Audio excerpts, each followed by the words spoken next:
Do you feel the vibes?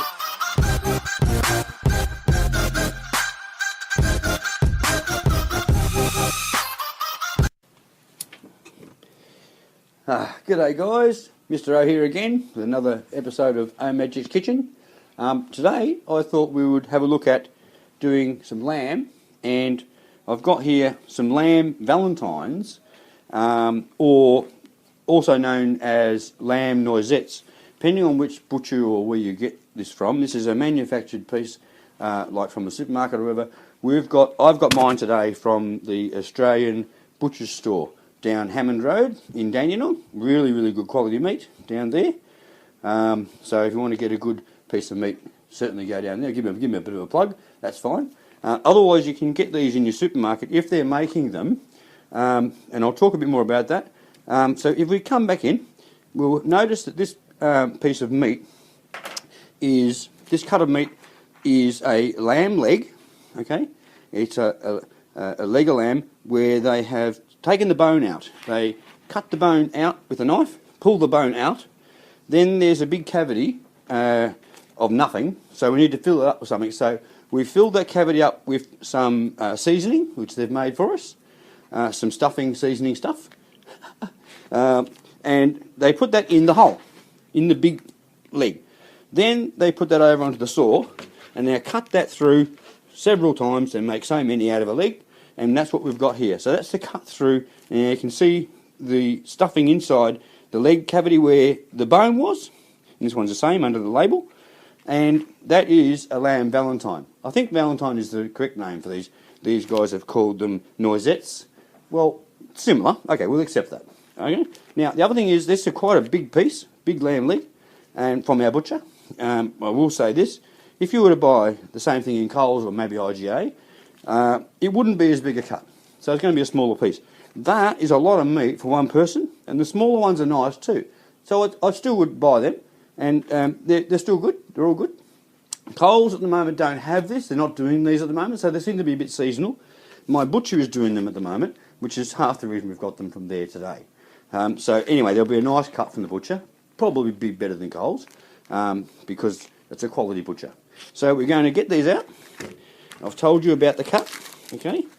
And you could make these, but you don't want to buy a big piece of lamb and cut out a couple of these for the dish. What are you going to do with the rest of it?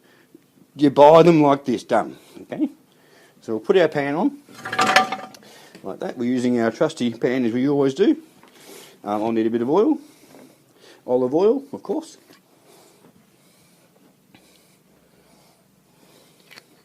Like that. And I might just put a little bit of extra seasoning. So mixed herbs always goes with lamb, you know that. Okay, you'll notice that I use mixed herbs in a lot of my dishes. It's already done for you, all the herbs are mixed up, so we're ready to go. We don't have 6 different bowls of things we're going to put in. We don't operate like that. Right? I wouldn't be able to remember all the ingredients. This way it's all done in the jar. Okay? And straight onto the pan. Now these are going to take a little while to cook. Okay, so we'll get these going straight away. You can do these in the oven. I find in the oven they tend to shrink a bit. So, and they take longer. So doing them on the fry pan, we will shorten the time and we'll get a better cook. They won't shrink as much. Whack them on there. Let them cook along. Now, while we're waiting for those, there's a few other things to do. So, but first of all, I'm going to make a celery slider. For those of us that don't like celery much, you might like the way I prepare it. So let's have a look at that. Hang on. Wash my hands. Again. Washing my hands all the time, as you know. And over here I've got my celery. And this is a beautiful big celery. This celery is so big, unbelievable from Coles. It's so big I can't fit it in the fridge. I've had to store it out here for a moment, which is okay because it's new. When it starts wilting a little bit, then we'll try and get it into the fridge. I'll probably have to cut it down. Look how big it is. My God. Okay, so I'm going to use one hand, or one leaf, one stalk. Put that back there. And I need a knife. Over here in my knife drawer. So chop off this one, chop off this one, chop the end off because you don't want that. You could eat that as well, but we're not going to do that today because I'm trying to keep things uniform. Now give it a wash. Always wash things like celery. There's bits of sand in there, you can't see it, you will taste it. Not very nice on the palate.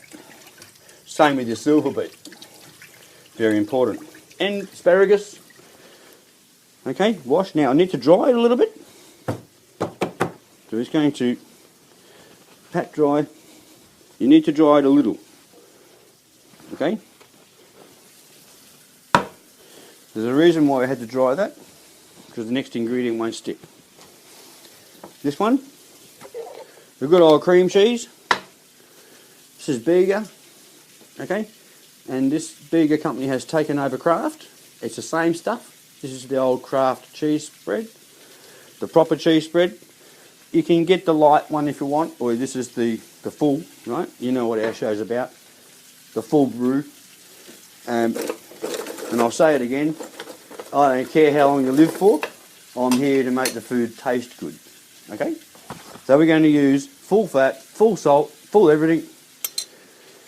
Tomorrow you can have salad after this meal to make up. So I'm getting the cream cheese, whack it in what I call the well. This is the well. Whoops, there's my big hand. And in there, like that. This is really simple and easy, guys. Okay, now, not finished yet.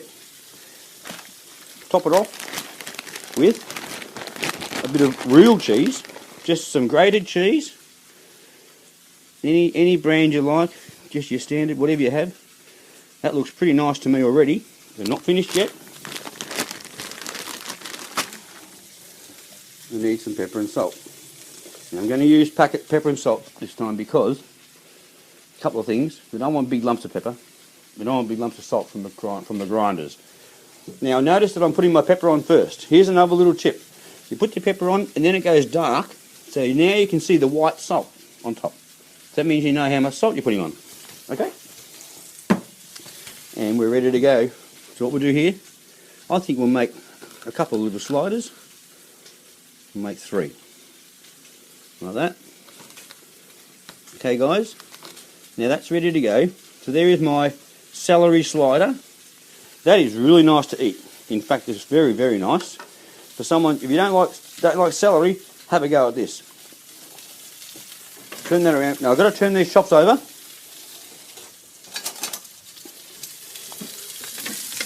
You don't want to burn.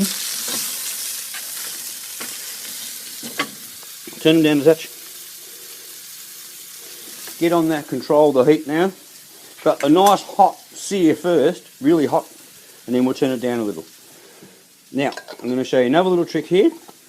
Before we get into these sliders, I'm going to take one of them, because that's why I made 3, to show you something else. This can also change the flavour. What we do, if you wanted to, take them all and cook them. And everyone knows the cooked celery tastes different to raw celery.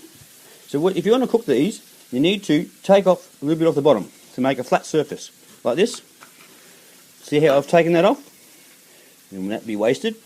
There's a flat surface. That's going to go on the frying pan. Whoops. So I'll show you that. I'm going to put it on the end.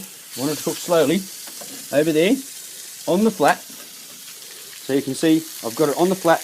And there's those beautiful lamb Valentines cooking there. Smells like roast lamb. And my little slider there, that's going to be really nice when that cooks up. In the meantime, we're going to eat these. And we'll let that cook for a bit, and we'll come back in a moment and we'll show you the rest of the dish.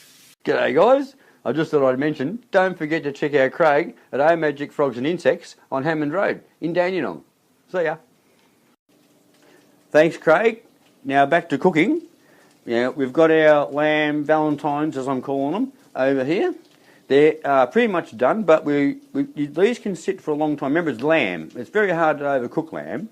So they're still going. Now we're going to show you now how to make the second part, which is actually the feature of this dish, the poor man's potato, which is a potato substitute. We call it a poor man's potato because, look, basically what happens is sometimes you do a dish and you've run out of potatoes, you didn't realise you ran out of potatoes, you forgot that you haven't got any potatoes, and you need a potato for something, and what are you going to do? I'll show you what you're going to do. you use a piece of bread. And so any bread that you've got, but let me give you a little tip. Fresh bread works really well. Stale bread won't work as well because we're going to roll it. We're going to roll this. So fresh bread rolls. Stale bread does not roll. Okay, I'm on a roll. Now, first thing we do is we're back to the cream cheese. Okay, same cream cheese. So nothing special. Whack some on there. Whack some on the next one. There's two reasons I'm using cream cheese here. One is for glue, and one is for flavour, of course. But just before I go on, I think I'm going to do something quickly here. We're supposed to be having some asparagus with this dish. So I'll just stop there for a second. I'm going to put the asparagus on. Wash your asparagus. I know I broke that for a second, but we'll come back to that. This is important. We've got to get this on because these need to be cooked up a bit. I'm just going to cut these up here. You've seen me do asparagus before, so cut the ends off. Okay, I wash them to get all the sand out of the ends. We spoke about sand before in our vegetables. Onto the frying pan. Yes, everything's fried. Yes. One pan. Okay, now back to our poor man's potato. Over here, did you see that I washed my hands again? Now, spread that on there. Get the spread going. Right. Now, at this point, we need to remove two of the sides. So take the longest sides and take off the crust. Just as much as you can. One, it makes it a bit more uniform. And two, the crusts won't roll. Okay? So we take off the crust, the outside ones away from the roll. And we're going to use the other two crusts to stabilise and make the roll very strong so it doesn't fall apart. Here we go. Before we do that though, you can, if you want to put extra stuff in this, a little bit of mixed herbs. Very nice little sprinkle, not much. Don't be silly and go over it. You're not making garlic bread. And, of course, pepper and salt. This time we can use the grinder because these are going to cook down. So the big pieces are going to cook in a little bit, not too much. And the same with our other grinder here. Salt. A little bit of salt. That's natural rock salt. Roll it up like this. Look what I'm making. Now, you could eat that like that if you wanted to, as a snack. But we're going to do something really special. Now, in your hand, just squeeze it together, like that, a little bit, just to make it stick and stay. And there's a reason why we've got to do this. We don't want it coming apart for the next process, which is putting it on the frying pan. You what? Yes. So we're going to make some room. Move these enormous Valentines. They've swelled up. Unlike in the oven they would have shrank. In the frying pan they didn't shrink. They're still the same size. So take note. Put those on there. Just fry them like a sausage. Okay? Now, so they'll take a little moment to fry up. We're going to turn them around a few times like a sausage. Turn them over a few times. And while that's cooking there, we're going to make some gravy. The old-fashioned way, you know how I make gravy with my special pot of gravy over here, corn flour and Gravox mixed together. But I'm going to show you a little tip also for extra flavour. I normally would put some cream cheese in with my gravy, but today I've got a bottle that I just finished this morning, and I mean that's still fresh and all. We're going to use the sides and make our gravy in this. So we use it, clean the bottle and everything. We use every little bit. So we need some water. Okay, so we've got our gravy mix, and we need a teaspoon. Everything's at my hand here around the cooking. Usual 2, 3, about 4. Maybe a bit more, 1 for the pot. It's very hard to muck this up, okay? If you put too much of this in, you add more water. If you haven't got enough, you put more powder to make the consistency you need. Now, instead of using a spoon to stir it, because it's in a jar this time, we're able to shake it. So we shake that up for a while. And the the contents, the powder in there is abrasive, so it's going to scrape off the cheese off the outside of the jar. So that's how it works. Water alone would take a long time, but because it's got the gravy in there, it'll mix in very quickly. Now it's in there now, it's mixed, it's almost clear. Look at that. So I've taken all the cream cheese off the side of the jar, and it's in the gravy. There's a little bit left there. You shake it a few more times, you notice that it's going. Okay? Now it needs to go into my gravy tin, my gravy pot, which I've got over here, in my beautiful old-fashioned kitchen. Pour it in there. Did I tell you this is 100 years old, this kitchen?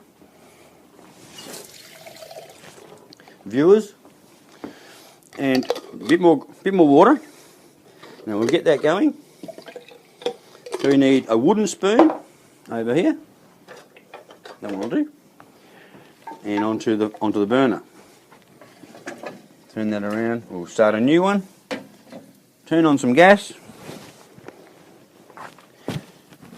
When you're lighting gas, you turn the gas on. Don't forget to light it, otherwise you've got gas coming out. Don't forget. And we need to put some mixed herbs again in our gravy, remember. Everything's mixed herbs, right? And pepper and salt.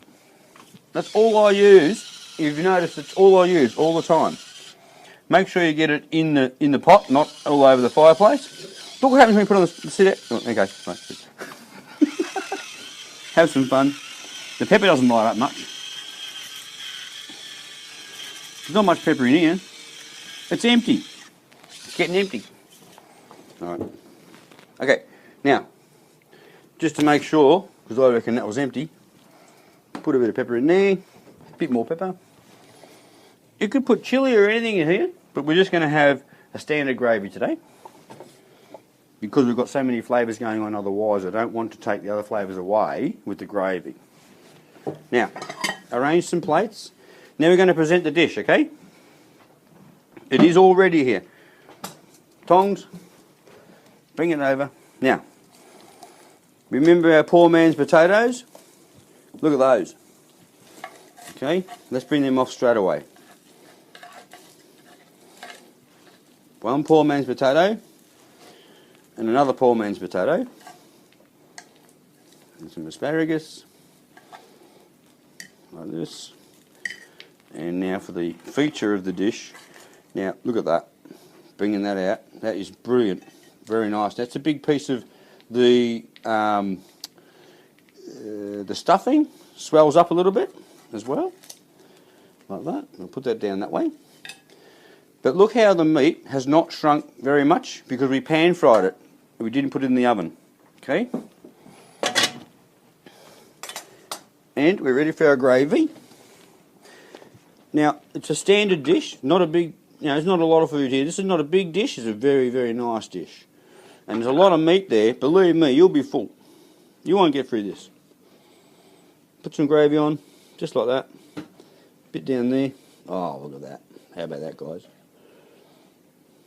Okay, there we go.